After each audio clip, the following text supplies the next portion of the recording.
शिकारी भाई ये देख लो, ये P15 गन है हमारे पास, ठीक है।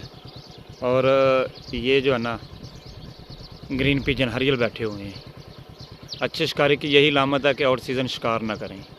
ये हम छोड़कर जा रहे हैं, मुर्गाबी के शिकार पे आए हुए थे और ये दो परिंदे बैठे हुए हैं हरियल के, और किसी को भी हंट नहीं किया गन होने के बावजूद। ये देख लें, अभी भी हमारे पास गन अवेलेबल है।